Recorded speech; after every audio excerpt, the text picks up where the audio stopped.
Good morning, friends. Let us start our lessons. Continue from the contribution of Indian scientist Jagadish Chandra Bose.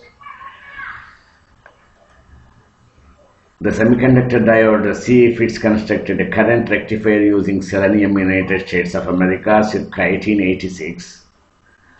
His work did not result in any practical devices until it was revived in 1930s, where it found wide application as an efficient means of converting AC voltage to DC in industrial applications with relatively large power requirements.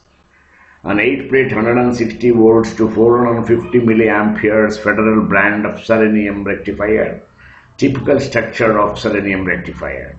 In 1901, Jagadish Chandra Bose, the India representing electronics, a professor of physics in Calcutta, India, filed a United States patent for a Galena crystal point contact semiconductor diode for detecting radio signals, beginning in mineral samples to assess their rectification properties. He filed a patent for a silicon point to market cat's whisker crystal radio detectors. Is probably the first company to make and sell commercial silicon semiconductor devices. Many other inventors experimented with alternative materials. Henry Dunwoody received a patent for a carborundum silicon carbide. Carborundum is nothing but silicon carbide detector just 2 weeks after Picard. Vici Tarikata earned a Japanese patent for a mineral detector in 1908. These are all about the history and the discovery of the semiconductor diode. Although semiconductor devices allowed simple radio sets to operate without external power by the mid-1920s, the more predictable performance of vacuum tube diodes replaced them in most radio applications. Semiconductors regained prominence in World War II as radar detectors because of their ability to operate at microwave frequencies. This is our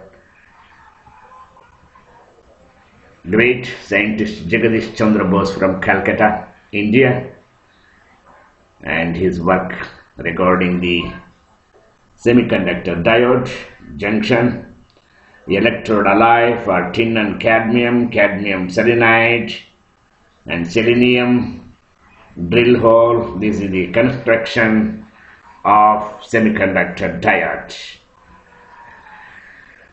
The great Indian scientist Jagadish Chandra Bose, brother of Subhash Chandra Bose, the great patriot of our motherland India. Diodes and transistors. The diodes, a circuit element, encourages current to flow in only one direction, as we have discussed in the previous class. It has two-terminal structure of a vacuum tube diode, unlike the transistor which has three. We had already discussed in the last class regarding the distinguish between a diode and a triode and its origin and the discovery. In the transistor, let us discuss today about the transistor. Current can flow in more than one direction. Both diodes and transistors moderate current's direction and voltage. Sir John Ambrose Fleming in 1849 to 1945 was an English electrical engineer and physicist known primarily for inventing in 1904 the first vacuum tube. It was also called the thermionic valve. Do you know, my dear friend, thermionic valve is an important thing in the semiconductor devices continued by diodes and transistors. Thermo means heat. Ionic valve relating to heat, thermionic valve. Vacuum diode cannot run thermionic tube or Fleming valve.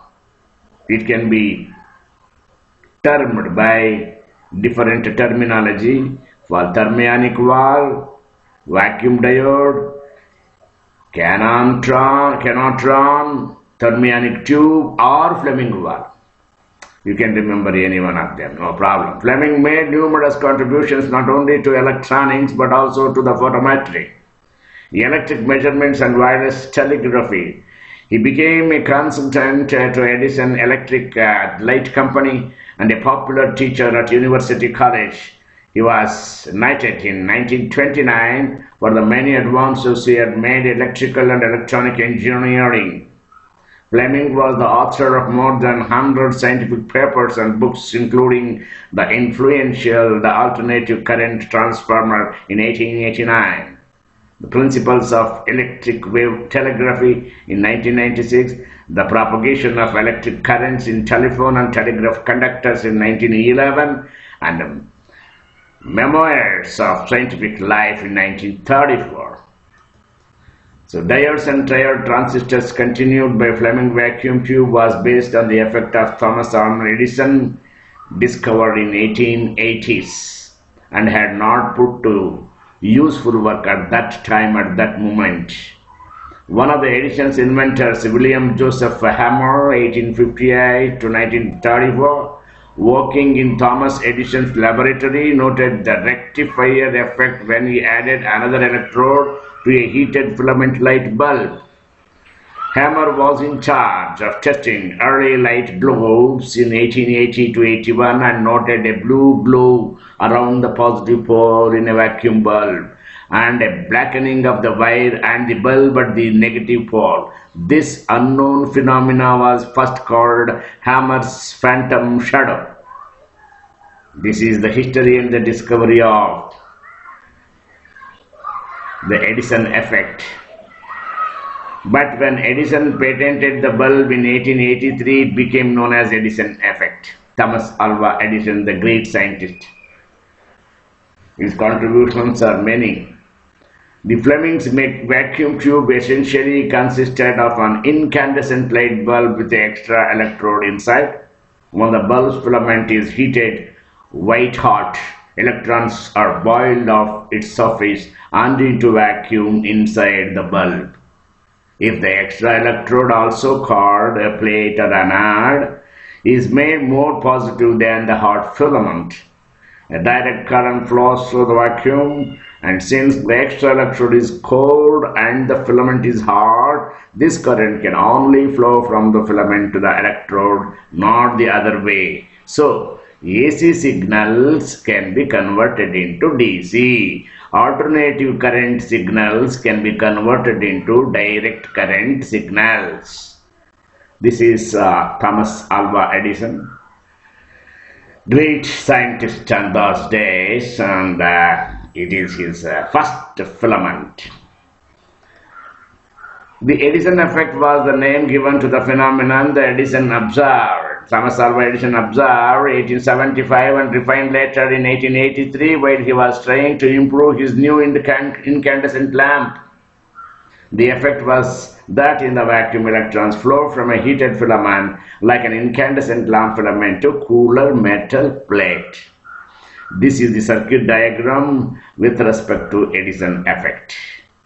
So this is the heating filament during the discovery of electric bulb. This is Thomas Alva Edison in his good old laboratory. The electric circuits and electronic circuits. Let us discuss about the electric circuit and the electronic circuit, a close association between the two, electric circuit as well as the electronic circuits. The electric circuits are connections, conductive wires, and other devices whereby the uniform flow of electric charges occurs. The electronic circuits add a new dimension to electric circuits in that some means of control is exerted over the flow of electric charges by another electrical signal, either a voltage or a current. Switches control the flow of electric charges, as do potentiometers, especially when connected as variable resistors, or resistors are also called as rheostats, the old terminology. Switches and rheostats controls the flow of electric charges according to the positioning of a mechanical device, which is actuated by some physical force external to the circuit.